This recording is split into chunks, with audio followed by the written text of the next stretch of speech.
Well, hello and welcome.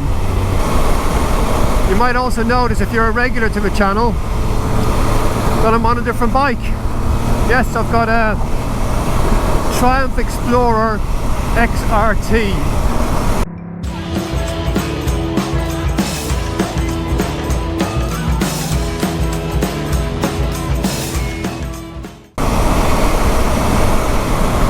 I picked it up the other day. I got it at a nice price. And so far, I'm really pleased with it. This is its first proper test out for a whole day on it. The XRT, so it's the top of the range one. It's got all the bells and whistles. Yeah, it's got heated seat, heated grips, electric screen, trip computers, and semi-active suspension. Yeah, it's basically got everything. And it's very comfy. And it's very fast. And it doesn't look too bad. What's more to like?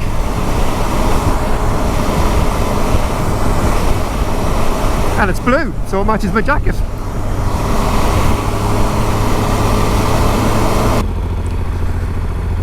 So far I'm absolutely loving this Triumph. It's I'm going to be comparing it against my Ducati Multistrada, because that's the bike I know best, and also against the Benelli TRK 502 that I had, which is a similar sort of bike. Obviously not as powerful, but a big adventure style bike.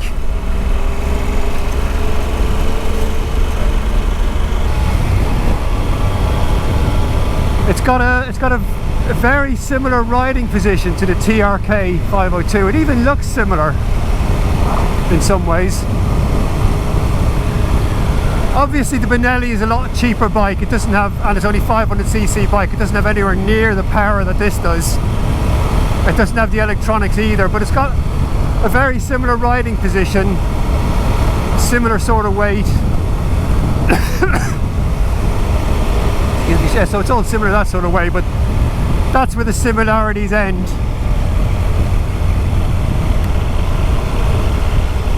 This Triumph is just a whole different animal.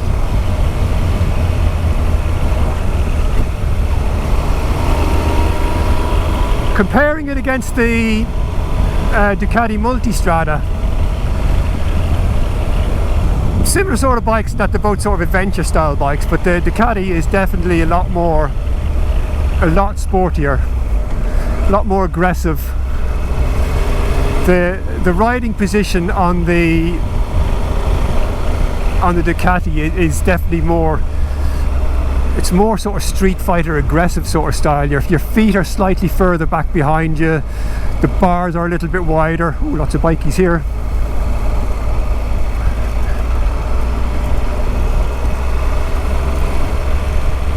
I'll have to remember that place. I'm not sure where it is or what it's called.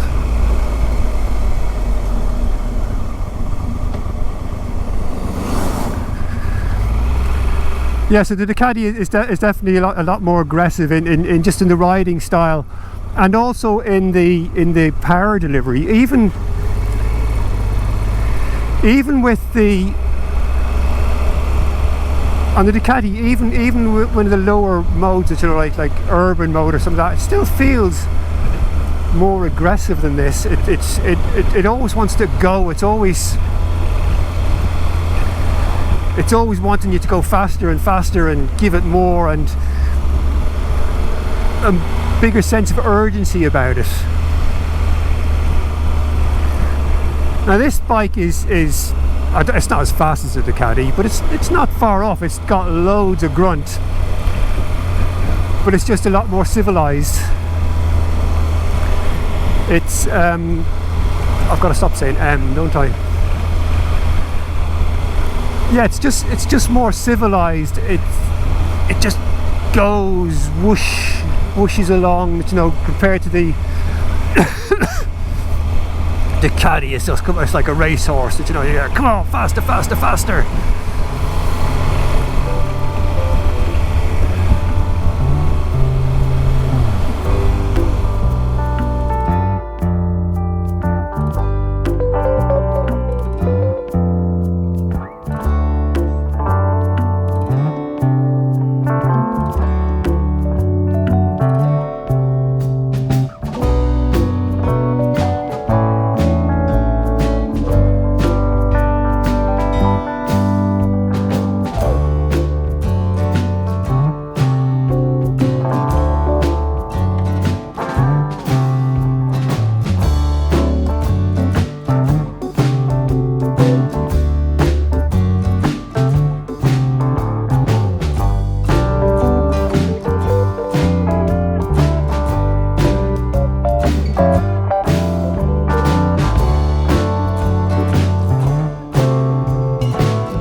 So like I've said, this is the XRT model, which is the top of the range.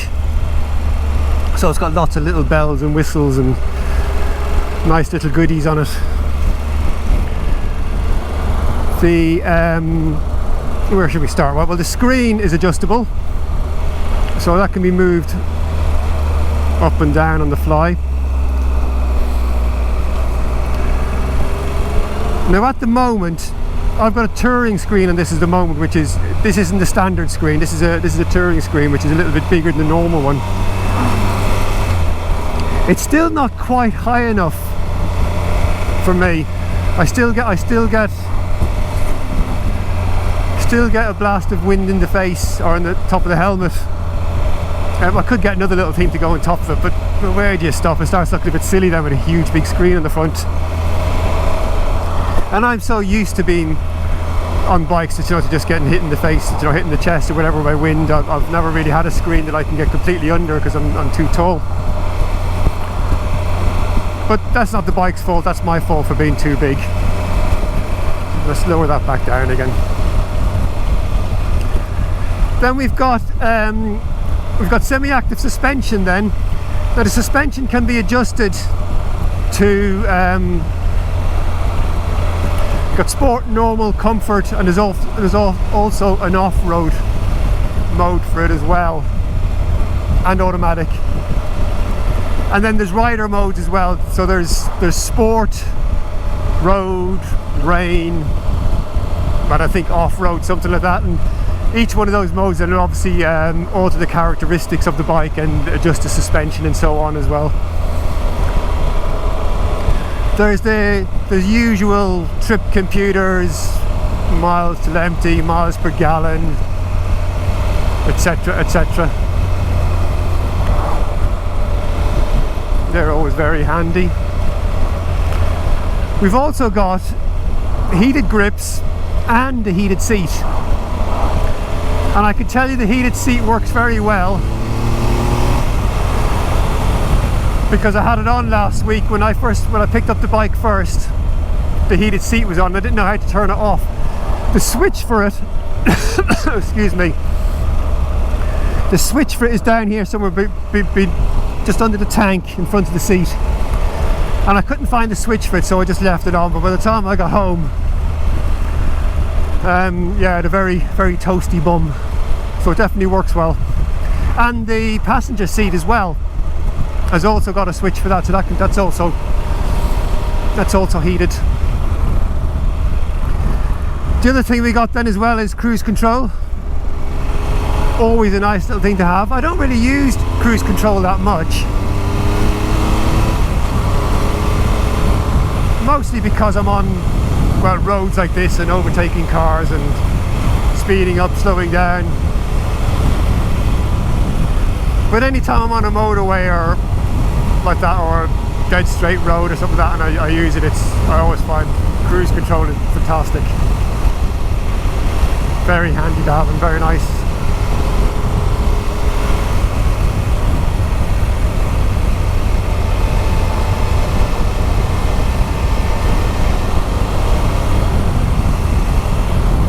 So we've also got spotlights on the front of this as well, with a switch for there, nicely integrated there.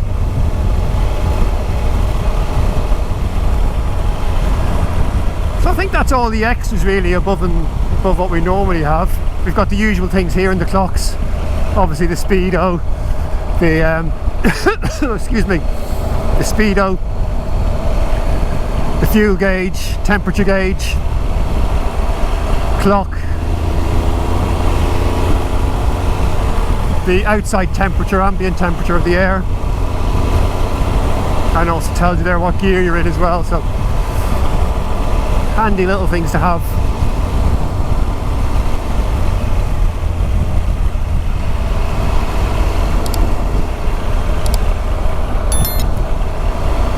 So anyway, listen, thank you very much for watching. I hope you've enjoyed this video. And please like and subscribe. All those likes and subscribes really help the channel.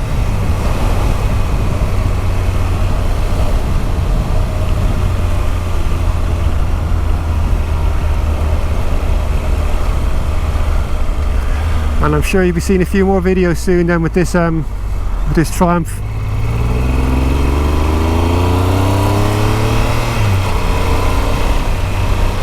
Alright, bye for now.